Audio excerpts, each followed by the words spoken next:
Hi, everyone. Welcome to Disrupt the Default. I'm your host, Rachel. Today we have the amazing, joyful, incredible Ebony Nichols with us. She is the founder of Announce Divinely, an amazing brand that I'll let her tell you more about. Yeah, I'm like Rachel said, I'm Ebony, and I am the founder, the creator, and the illustrator behind Announce Divinely. Announce Divinely is a modern stationery and party goods brand that is focused on encouraging intentional celebration and embracing joy. So that's my spiel. That's kind of what I do with Announce Divinely. Nice. And you So can see, happy to be here, Rachel. I'm so oh, excited to talk to you. me too. I'm so excited. I was going to say behind you there's some beautiful examples of her work. So take a look there. We connected on Instagram, so I saw your page and your products, but getting to know more of the story behind the products and your journey and what brought you there. So I'm curious, is this the career that you thought you would go into, or did it kind of happen? Yeah, what's more there? I would definitely say it was not the career that I expected that I would be in, but I do think that all things happen for a reason. Mm, So I think that the different things I went through in life, how my personality was shaped by those things, kind of led me to announce divinely and how I'm using that as an avenue to express joy.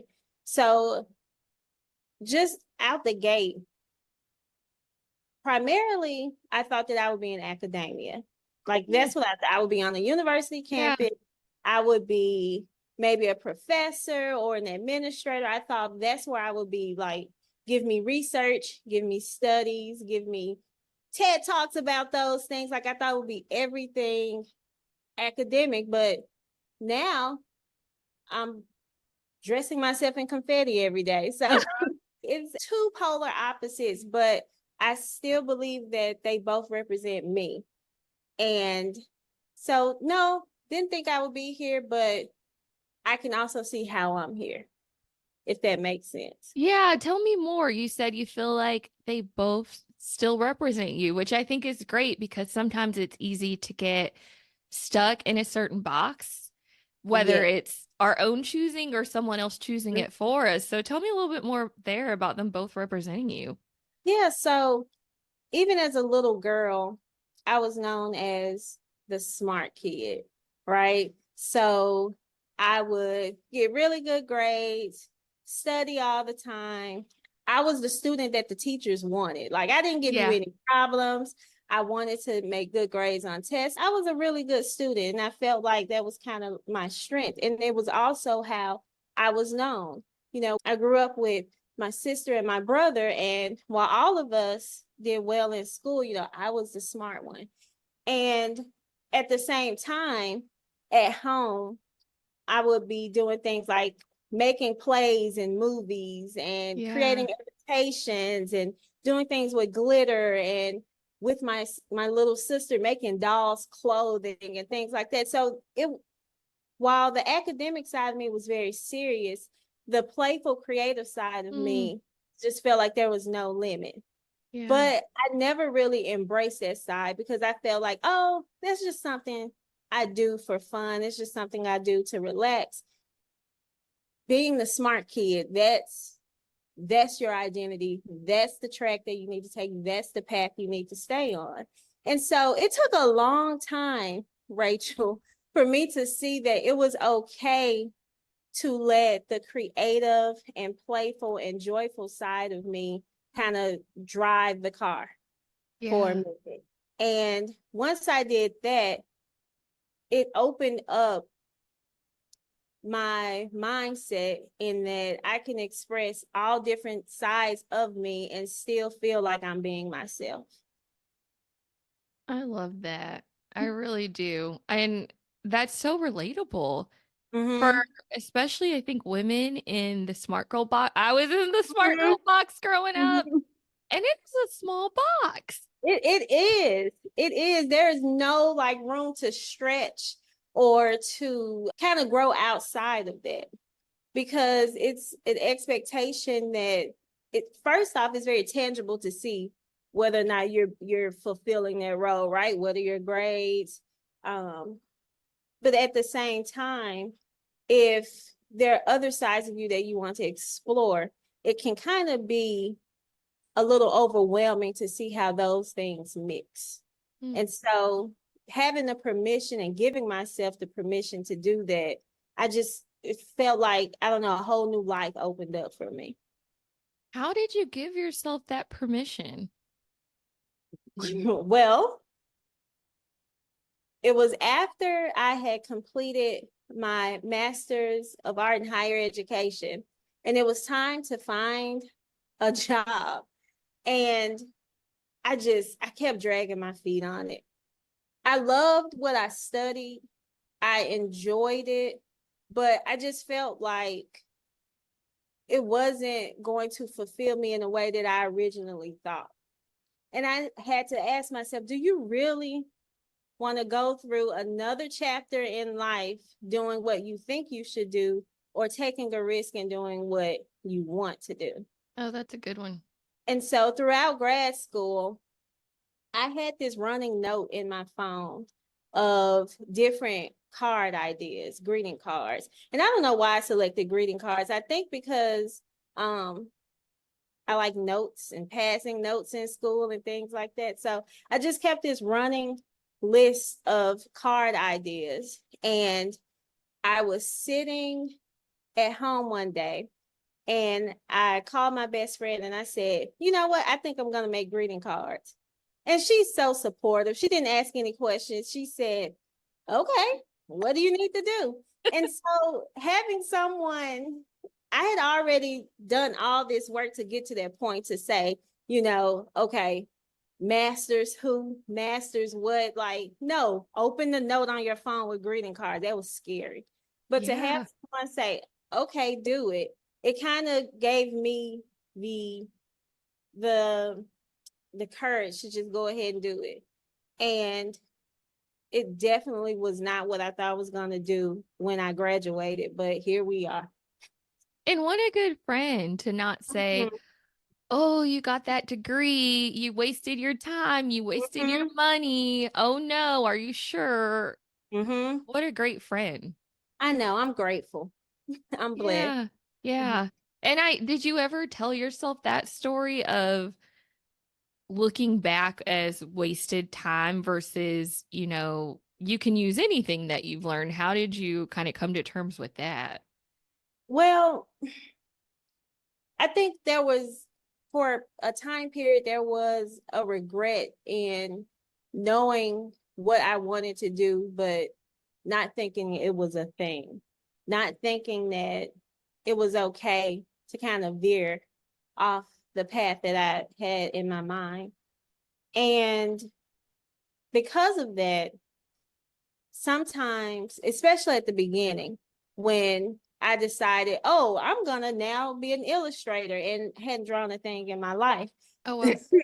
um, I had to kind of come to terms with, okay, that was then, this is now. So many paths open up every single day. Just because one door is closed or one path is not what I'm on anymore, it doesn't mean that there are not infinite opportunities and options ahead of me. So when I did feel regret, or rather when I was fearful, because I really think that's more what it was. It was a fear of the unknown rather Yeah, that than, makes sense. rather than, oh, this was a bad decision. I just reminded myself that a million paths behind, a million paths ahead. Ooh, that's a really good perspective. Mm-hmm. And I'm thinking, you said you wanted to be an illustrator, zero graphic design, background experience. Yeah. I'm like, Like, ah. what is she talking about? Yeah. So actually, with graphic design, of course, again, did not know that that could be a thing. Graphic design, I started when I was younger, when we had dial-up internet. Yep, I remember that. Everybody remembers that, if someone in your house needed to use your phone, you had to get off the internet. And so I would sit at the computer at home, and the only thing I could do was the program Paint.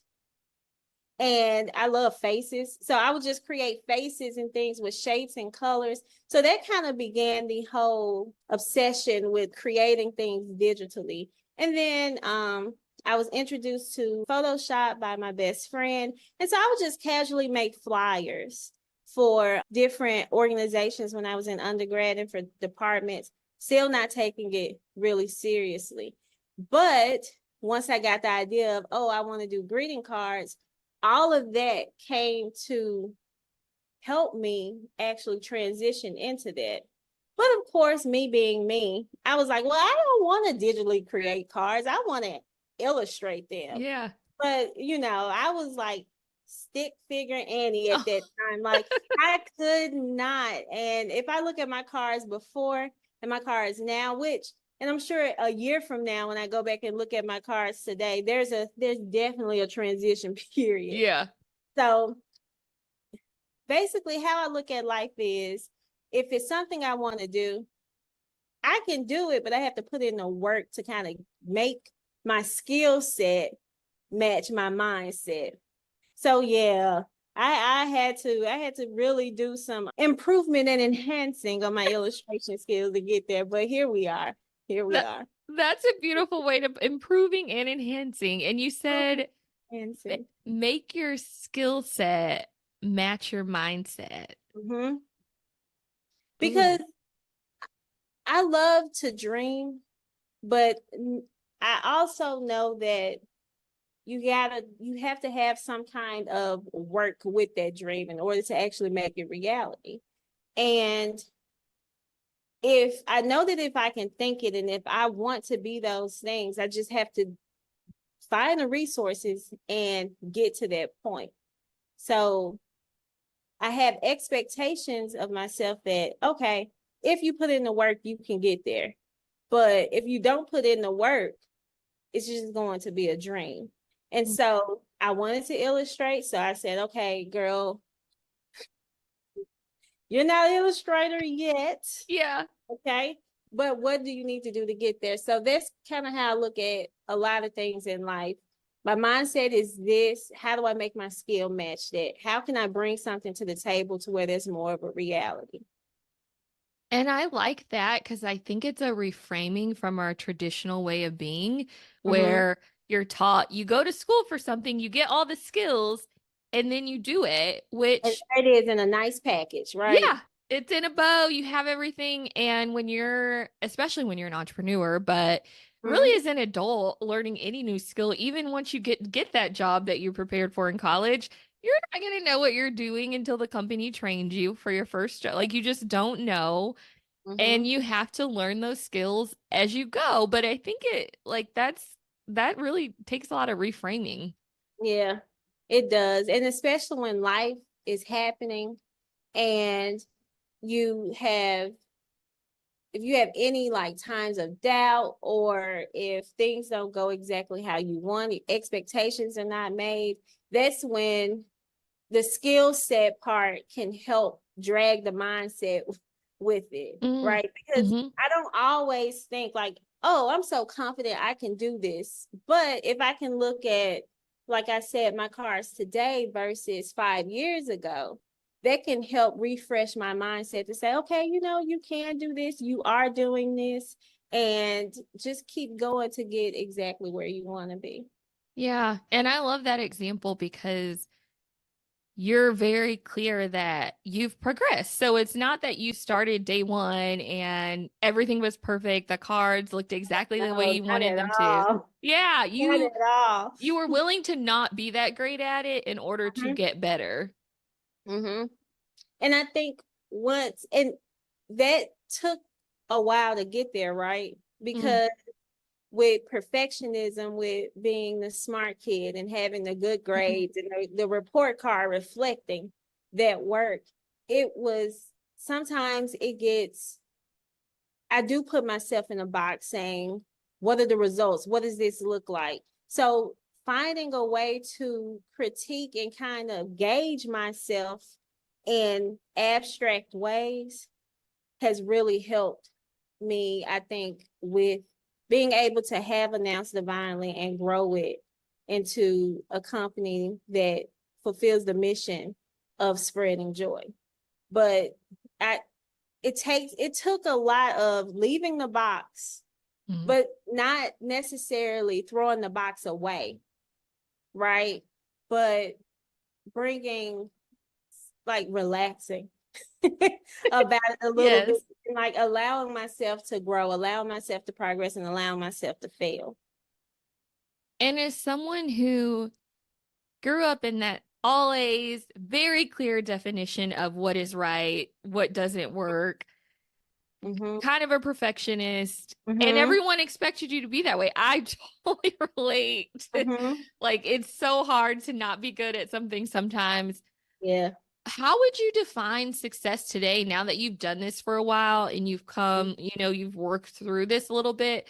So, Mm-hmm. what is success means to you today if you're not using, just how many units I sold or how much money I'm making? What are other ways that you define success? Well, one of the ways that I define success is, am I better than I was yesterday? Do am I do I feel a little more clear about things? Did I work through a problem? Did I keep trying? Did I show tenacity? So now more abstract, have more abstract metrics for that. But also when we bring it back to embracing and showing joy, I look at, instead of units sold, like, did someone return and who bought a card, like 3 months ago, and now they're getting another card? Oh, that's Like, a good one. am I establishing relationships with customers in a way that they feel like this is a home for me? And I measure success like that. I measure success in, like, my relationships with people, and maintaining and finding friendships on Instagram. Like, that's how I measure success now. Not necessarily a number, but how do I feel fulfilled by what I've been doing lately? And if I feel more and more fulfilled each and every day, then I think that's a successful route. So that's how I do it. And that sounds way Sales are more. good too, though. Yeah. Well, sales are good, Yes. Yes. right? I'm not, if you have a business and you're not having any sales, you have a hobby. So I look at sales as That's well, true. but at the end of the day, it's more about the connection I feel I've made with other people, because that's the whole reason why I wanted to start Announce Divine. And that's beautiful because I don't know about you, but it seems like from a motivation perspective, Mm-hmm. saying like, oh, you connected with this customer, they came back to you 3 different times in the year, or you Mm-hmm. were able to meet someone new through your work, that Mm-hmm. feels so much more fulfilling and joyful Mm-hmm. than we sold 15% more this month. That is great, but I don't know about you. For me, that kind of achievement is so temporary. Yes. Yes, because I mean, if things are happening in the world, I'm not expecting to sell a boatload of confetti, right? Mhm. So, how else can I measure success or measure how well things are going? And I, I really love the story of when I think in the first year of Announced Divinely, and there were couples that would reach out who were having baby showers, and they wanted either the blue suede or the pretty and pink confetti. And they would say, my aunt or my cousin is going to get in contact with you to get the confetti, because I don't even know what I'm having. And so to know that out of everyone in the world, it was just me and another person knowing exactly what bundle of joy was about to Oh, enter their lives. Like, it's just little things like that, right? Those little connections. And so, no, it wasn't a million units of confetti, but that one order meant the world to me. So it's just like you say, reframing, making the mindset match the skill set, but also just relaxing and enjoying the moment that you're in. Yeah. Oh, I Mhm. love that example because when you think about greeting cards, you like when I think about when I buy cards, I'm sending someone a card for their birthday. Maybe Mhm. they graduated, they Mhm. got a new job, they may need encouragement. They're going through a hard time in life. Maybe they lost someone. So these are Mhm. huge pivotal moments in someone's life when you're Yeah. reaching out and sending them a card. And sometimes Mhm. it's an everyday card, like I'm just thinking about you, but still, those are important connection points for people. So the work Mhm. you're doing, yeah, like you said, it might be one unit, but you really are impacting people's daily lives in a big way. It's personal, it's intimate, Mhm. and I just it makes me happy. Yeah, I can see that. I love hearing you talk about it. I can see the joy that comes through and the emotion in what you do. Mhm. Oh, well, this has been so great. The good news is this is not the end. So, Ebony will be joining us again for another episode. So, this is just the end of part one. But I do want you to share with people if they are interested in learning more about you, or they're like, I got to get my hands on some of this confetti and these Yes. cards. Where can they find you? Absolutely. So you can always go to announcedivinely.com and you'll see all the goods. If you live in the world of Etsy, I'm there too. It's Announce Divine, no LY, and Instagram at Announce Divinely. All right, great. So you know where to find her. Thank you all for joining, and we will catch you next time.